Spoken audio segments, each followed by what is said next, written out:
All right, second attempt, Aquarius or Aquarius Crosswatcher. This is going to be a message for you guys. Feel free to reverse it if you need to. It could be for you, for Crosswatcher, for somebody connected to you. Here's what I'm getting.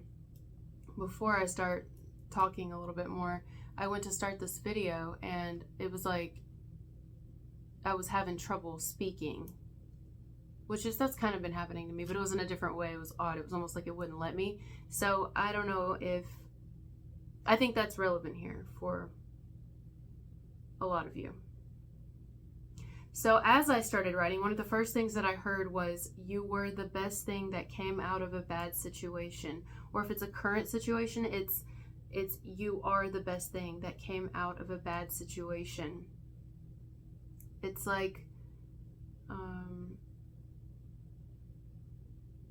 imagine somebody met an individual when they were in a really rough time in their life. This person could be, whether directly saying it to an individual or they're just realizing it to themselves, like that person was the best thing that came out of that terrible time in my life. I'm so glad I met them. I'm so glad I had them at one of the worst points ever in my life that I've ever reached. I'm so thankful. Or maybe it's like, we're in that sometimes bad relationships and then we think that way about our children or something, or we have that friend that comes through or that random stranger that we meet and they just happen to be there at like the worst times, and they don't even know what they did. So I don't know, something like that here. You were, or if it's something current, you are the best thing that has come out of a bad situation. A blessing amongst the curses, if you will. It was the best of times. It was the worst of times. That was something else I was getting. It was the worst of times in many ways, but the best of times because you and this person met or got closer during that time or something like that. Some of you remember this gonna resonate differently for everybody. I don't want to get confused. It could be happening now, it could have happened in the past, or this could be something that is to happen. It is foreshadowing. So going ahead and getting into the message, clearly someone here is extremely thankful for the role that you have played in their life or the role that you currently play in their life, whatever that is. Unless that's entirely reversed and this is how you feel about another individual. They feel you actually understand them, or at least you try. You listen. You get where they're coming from. You sympathize with this person and how they feel. Like, another thing I was hearing is you don't make them feel crazy. Like maybe there's things that this person, I'm hearing downloads. They download. So they could even be quite connected. But maybe they're surrounded by people who are not very connected. It doesn't mean anybody's better than anyone here. It's not like a scale like that. It's just they have different, they're aware of different things about themselves than the people that they're around. But the people they're around may really affect this, so they could actually be quite gifted but then think they're not, or that they're losing it or something like that. Am I making sense? You know what I mean? Because the people around them just don't understand them, or I don't know. But you're not like that. You don't make this person feel crazy, basically. You don't make them feel, or you didn't if it was in the past and you guys don't talk now, or maybe you still do, maybe you don't. Some of you might not, and that could be the communication thing, Or you've lost touch. Something to do with you and a person losing touch. Maybe it's not necessarily that you intentionally don't speak. You just kind of lost touch, drifted apart, drifted away, lost each other's numbers, live far apart. You know what I mean? It's something like that. Space and time kind of gets in the way. I definitely sense a lot of fog between, maybe actually fog, but it's foggy between you and this person, because I can almost see like a fog in here. Now I did light incense earlier, but I think that that's also relevant. There's something to do with like mist or fog. I think it's in the mind though. Some of you, they may even feel that you relate. They might feel that you relate to them. Perhaps you have had similar occurrences or situations happen in your life. But relate could also just mean a relative. This is a relative. but it doesn't have to be. So when you think of that, just kind of expand there. That could be for anybody in different ways. But right there, I got it in 2 different ways. Some of you, a person feels like you relate to them. Again, like you get where they're coming from. Maybe you have, again, had similar things happen. So, like growing up, I had a friend that was adopted like me. And I swear we were like only the two people who got each other at that time, because we're different, you know. Adopted people are a different breed. We just are. And it's not a flex necessarily. It can be fucking awful, honestly, and beautiful. There's, again, the blessing and the curse. There's a blessing and a curse out of it. So,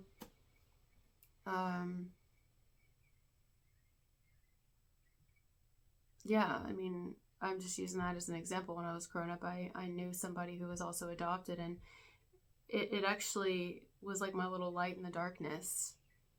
Like that individual it was very similar to this, actually did help me get through a lot, because I knew I wasn't alone. Like they understood where I was coming from. They understood, you know, how I felt at certain functions and events, because, well, you know, for obvious reasons. And they probably felt similar. Like, I don't know. We were like the weird ones, you know? We were like weird, very different. And it's just different, you know? It's hard to explain from an adopted person's perspective, but I can totally see that. But it could be anything. It doesn't have to be adoption. It's just something that you relate to them on. You know, maybe you're both single parents, or maybe you both moved from other countries, or maybe I don't know, you both have similar family situations, or you've both had similar traumas or something. I'm not saying like a trauma bond. I'm not talking about that. You just relate. Okay, you get them, or you did, or you're literally related. This is a relative. So this person, they feel that they can tell you things that they can't tell others as well. And if or when, whether they have or they haven't, tried to tell others something, that's when they realized quickly that they can't speak freely due to how those others responded. So let's say you and someone have drifted apart. You're not in each other's lives anymore. I mean, or maybe you are, but let's say you aren't. And this person now has new friends, or new lover, or new whatever. And this person has shared with them certain things and information that they've shared with you in the past, and the way that they reacted compared to how you react, you know, is very different. Very, very, very different. And at first, I don't know, maybe they noticed it at first, but some of them, they might not have noticed it at first. Maybe it was just kind of like, oh, you know, whatever, I don't know. But then they started to see over time, like, wait a second. Maybe they start realizing that they're not actually accepted by others like they are you. You could say you're somebody's safe space. I don't know if you're connected to a Cancer, but Cancer got something about safe space or safe haven, something to do with haven or heaven, or Nevaeh, a while ago, like a while ago, but I remember it. So whoever this person is to you, I think they trust you. I don't know how deeply they trust you. I don't know if they trust you on every level, but they definitely trust you in more ways, I believe, than one. I think that you've even talked this person, for some of you, you've talked them off of a ledge. Maybe quite literally, you've talked them off of a ledge. Or maybe it's just a figure of speech, but you could have actually talked them off of a ledge. Have you ever talked someone down from something, if you know what I mean? From doing something a little... Maybe it was from relapsing. Maybe it was from leaving the planet a little early, if you know what I mean. Maybe you talked them down, but you know what? If you didn't, at the very least, if you didn't talk them down or talk them out of something or talk them through something, or they're in their darkest hour, I want to say, then at the very least, you sat beside them, whether physically or in spirit or on the phone. You know, we're in modern times now. While they were on the damn ledge, you may have said, hey, scoot over a little bit. Can I sit beside you? Well, I'm not even going to ask you if I can sit beside you. I'm just going to tell you, scoot over. I'm going to sit here with you. And they're just looking at you like, they're looking over the ledge that they're about to jump off of, you know, hypothetically speaking. I mean, unless actually this happened. They could have had a spot they went to. I don't know. Or they had it all planned out. Or I don't know. Maybe they were just like, it was like a certain like ledge in their mind. They were going to just lose it. And you're just sitting up there with them and just like nonchalant, you know, just like no shit off your back. It's just like whatever, you know what I mean? You're just chilling with them. And they're just like, you know, you're just sitting out there with them, sitting up there with them. They're wondering why you're there. Have you lost it? And you're like, well, yeah, well, sure, of course I have. Absolutely. So, what's up? How's your day? This is a really good view. I see why you like it up here. It's like, what? You know, anybody else would be like, oh, shit, we got to do something. We got to, and you're like, what? Listen, I get you. I understand you. Like, I just want you to know I get you. And even in that right there, sometimes that does everything for a person. Sometimes that'll make them, you know, want to just climb down off the ledge to begin with because they're like, wow, I'm really not alone. Holy shit. It's like, no, you're not, okay? I mean, you're not. You're absolutely not alone. You're not the only one who has thoughts that you do. You're not the only one who goes through the things that you do. You're not the only one who feels the pain that you do. And I'm not judging you one fucking bit. You hear what I'm saying? Like, I'm actually not. You never know who's going through something. You don't know. It could be the person who looks like they have it the most together. That could be about 6 toes off of a cliff right now. And the rocks are making it a little slipperier. You never know. Nobody's up there. I went hiking one time. Well, I used to go hiking a lot. In fact, I need to do that. Like, I really need to, like, I just need to get back out there. Anyway, whatever. So I love nature and I love hiking, and I don't know, maybe some of you had something to do with hiking or nature, outdoors, or some sort of certain spot. And I'm hearing you hit the spot. And in fact, I'll tell you where it's at. Should I tell you guys? It's like one of my favorite places to go hiking so far. It's been a while, and I don't know when I'll go again, but maybe I shouldn't tell you guys. I won't say it in the video, and then I'll decide after, because just for, I don't know, maybe safety purposes, and I don't mean for me, I mean because what I'm about to tell you, I wouldn't want anybody to, like, don't try this at home. I didn't try anything, but it was a cliff. It's like a really, really high cliff. And it's absolutely, oh my God, it is absolutely beautiful up there. It's a long way.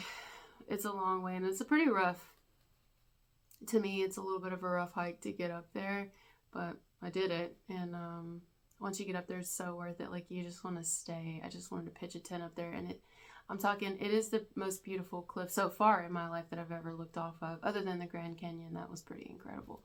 But I say all that to say, I did look out and think, damn, that's a long way down. But it's really pretty up here. I did think, I don't want to ever come back down. I don't want to come back down from this cloud. Like, even the air felt different up there. You could tell, like, what we're living in down here is so different. No wonder we're all pissed off and we're all, like, in bad moods and shit. Because, one, we're not getting fresh air. Like, what are we breathing, you know? Just gas and farts and shit. Like, what are we breathing? What is this? It's, like, thick air, you know? This is why I really like to practice growing,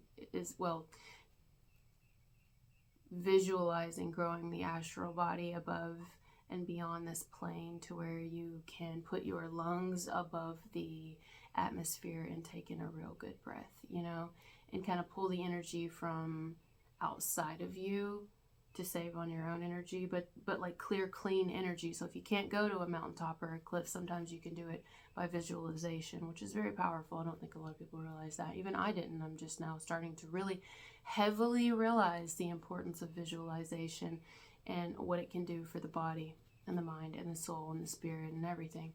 And so yeah, you can do things like that. So I can go to this cliff anytime honestly, in my mind. I could go there right now. I could do it right now. You don't have to be like able-bodied to do it. You know, you don't have to have any special tools to do it. You just have to have your mind. Just close your eyes and you breathe yourself up on out of here. You know, some of y'all know exactly what I'm talking about. Some of you are like, she's lost it. And that's all right. It's fine. If you're ever meant to know the information, you'll find it yourself too. And you'll be like, oh, wow, it like actually works. It's like a real thing. Yeah. It's a real thing. That's good information to know. Shit they should be teaching in schools. Like, I think they should teach astrology in schools. I think they should teach about the planets more in schools. And, you know, shit like that. Things we need. Breath work and visualization and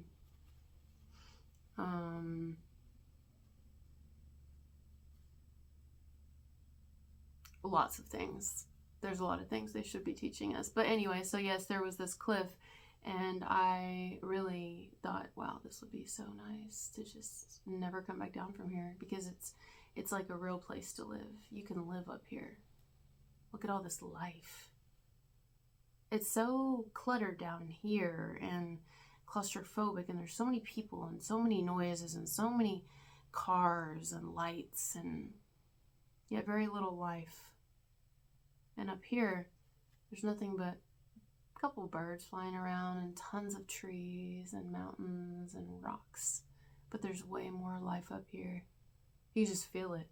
Even if you can't see it all because it's hiding in the trees and in the ground and under rocks and stuff. You can feel the life up there. Down here, it's like we're breathing recycled air or something. Like, I don't know what we're breathing. Anyway, so I'm going to go. I'm going to leave that right where we're at, basically. Let's go ahead and recap real quick, and then we'll take the rest on over to members. I was saying that you're the best thing that came out of a bad situation. You are that cliff, but in a positive way. Or you have been for somebody that you aren't in contact with anymore. The two of you have drifted apart. Or this is how you feel about them. All right, guys. Well, thank you for being here with me, and I'll talk to you later. Bye.